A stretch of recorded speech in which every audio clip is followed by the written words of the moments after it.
این اغتشاشگران وقتی که به این نیروهای امنیتی به پلیس میرسن میگن ما دستمون خالیه، ما رو سرکوب میکنند. اما همینا با اون قمه‌هایی که در دست دارند، با اون چوب‌ها و آهن‌ها و سنگ و نارنجک‌های دستسازی که در دست دارند، به جان مردم، به مال مردم تعرض میکنند.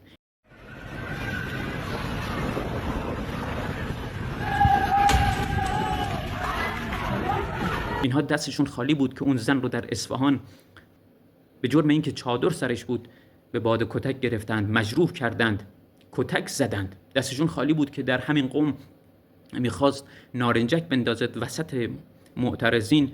به خواست خدا این در دست خودش منفجر شد و مرد. دستش خالی بود که به اموال مردم تعرض میکند، خراب میکند، تخریب میکند. دستش خالی بود که ماشین های مردم رو میگیرند، آتش میزنند به جرم اینکه راننده ریش داره و ظاهری متفاوت با اونها داره. دستشون خالی بود که در همین قم عمامه از سر پیرمرد 70 ساله برداشتند که شبانه داشت به سمت خانواده میرفت. عمامه از سرش برداشتند، کتک زدند، مجروح کردند. مگر این وزیر اقتصاد بود؟ مگر این عامل گرانی دلار بود؟ مگر این رئیس بانک مرکزی بود؟ مگر این وزیر بود؟ مگر این رئیس جمهور بود؟ دستشون خالی است که اون بسیجی 17 ساله رو مجروح کردند، سلاخی کردند، کشتند و شهیدش کردند. اینها دستشون خالی این گونه وحشیانه عمل میکنند. اگر دستشون پر بود چه کار میکردند؟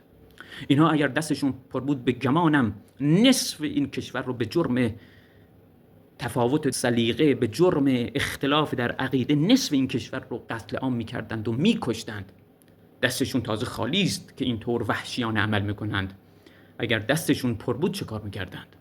اینها عده‌ای مزدور اغتشاشگرند که هر وقتی این مردم دردمند، این مردم رنج کشیده، این مردم معترض میخواستند فریاد عدالت خواهی بزنند، میخواستند فریاد اعتراض بزنند، اینها اومدند، سوء استفاده کردند، خواست این معترضین رو، درخواست این معترضین رو، مطالبات این مردم رنج کشیده رو به حاشیه بردند و با توحش خودشون اینها رو خواست، اینها حرف اینها نشنیده شد.